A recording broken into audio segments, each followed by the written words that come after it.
will rather not vote for me. I am not desperate to become president of South Africa.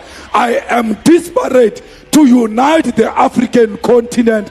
And if the unity of my people is going to cost me votes, you can take your votes. I don't want xenophobic votes. I don't want the votes of haters. Yeah, man. Is Julius Malema the most misunderstood politician in South Africa? Is Julius Malema a revolutionary visionary or just another flip-flopping politician? South Africans are divided. Some say he is consistent in defending Pan-African principles. Others say he changes his tune depending on the crowd. Today, we unpack the debate and you will decide for yourself. Welcome back to Inkari Is Time, where we explore the truth politicians don't want us to talk about. If you are new here, don't forget to subscribe and join the conversation. Today, we are diving into one of the most polarizing figures in South African politics, Julius Malema. Is he misunderstood or inconsistent? I'm not prepared to take a platform and say foreigners must go home. I would rather not be a president of South Africa. I'll be a president of my children at home. We'll practice cabinet there. No, I don't want. I must go and tell these hungry Zimbabweans to leave here. And when I tell them to leave, I send them to where? To die. To die. I'll rather die with them than to allow them to die alone. If this thing has cost us municipalities and there are people who say I must resign, I will resign. For Africans, I will resign.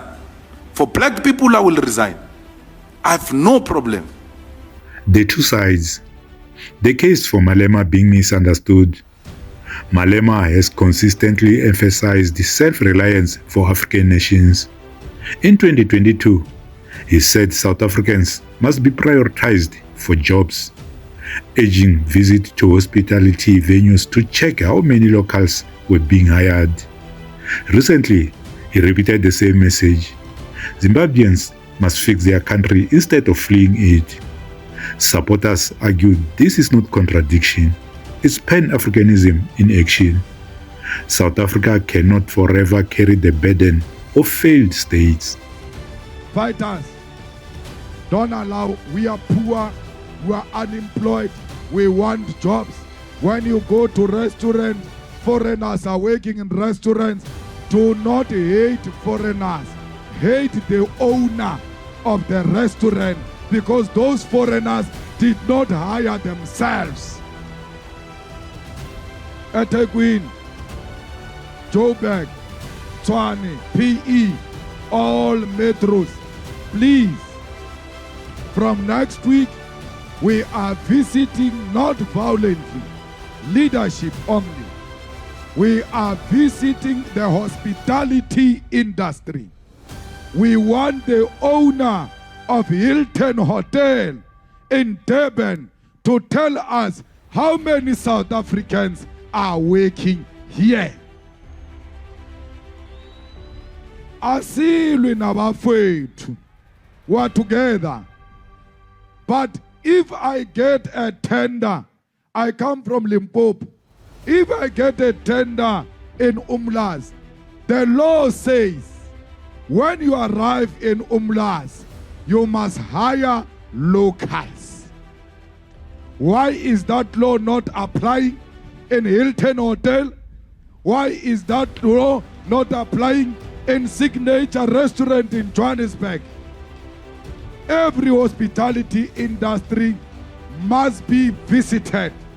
It's a program of the EFF.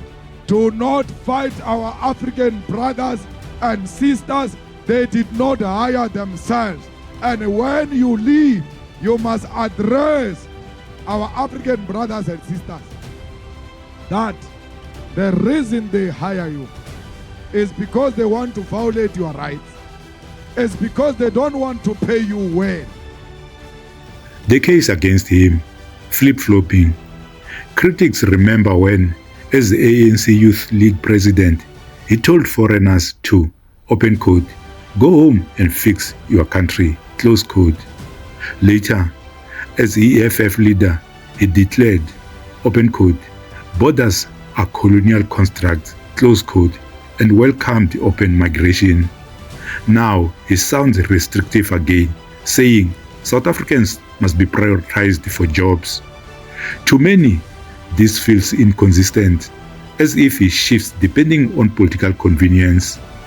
Some even joke, open quote, listening to Malema is like listening to Cyril Ramaphosa. You always need to explain what he really meant, close quote. The people of Zimbabwe, we want to make a plea. Please, when you are here in South Africa, don't worry, you are at home. But when there are elections at home, go there in your numbers. Go and vote and remove that nonsense that is happening in Zimbabwe. You cannot just fold your hands. The people of Zimbabwe must rise here in South Africa and go and vote for a proper government in Zimbabwe.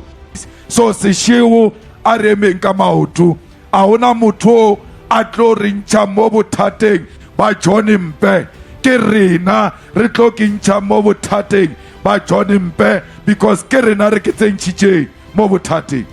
Motho tjeri di tendera ka moka o tlo fa ma Zimbabwe taka mo Polokwane bana ba bo rena ba kere meshumo e filwe ma Zimbabwe a re gana gore ma Zimbabwe ba fiwe meshumo mara a ba fiwe meshumo le bona di masipaleng tša bo bona Harare le ana mo go gongwe le rena re kere meshumo mo di masipaleng tša rena gape re nyaka meshumo mo re patelang di-services a re gore a re nyake ma Zimbabwe re ra gore rena re swantse re beiwe pele ha everybody else e be rena re kry-a meshumo ka mo Polokwane and not meshumo ya o tsamayalana le thobalano ba re pele ba o fa moshumo ba nyaka go robala le wena taba newe a re inyake.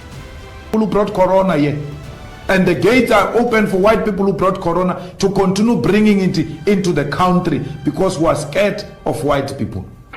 So let the borders be open, and if the gates are not going to be open for SADC, fellow SADC people, please find a creative way. This is your home, your families are here. There's no way anyone is going to close you out here. Lesotho and Free State are one thing. Mpumalanga and Swaziland are one thing. Northwest and Botswana are one thing. Limpopo and Zimbabwe are one thing. What is the point? There's no point at all except people who suffer from self-hate. Why South Africans are divided? Supporters see him as principled, pan-African revolutionary, balancing ideals with reality. Critics see him as unpredictable and opportunistic, which undermines trust. Ordinary citizens living with unemployment and poverty, many feel betrayed when leaders say one thing today and another tomorrow. So, is Julius Malema the most misunderstood politician in South Africa? Maybe both sides are right. He is misunderstood because his ideological framework goes deeper than sound bites. But he is also inconsistent because his fiery rhetoric and shifting positions confused even his own supporters. What is clear in this? The future of South Africa needs leaders who can balance vision with honesty, without leaving citizens guessing. Now it's your turn. Do you think Julius Malema is misunderstood? Or is he just inconsistent? Flip-flopper? Drop your thoughts in the comments below and let's build the debate. If you found this video thought-provoking, hit the like button, share it with others, and subscribe to Inkari It's Time as we continue navigating South Africa's challenges and providing solutions. Thanks for watching and take care.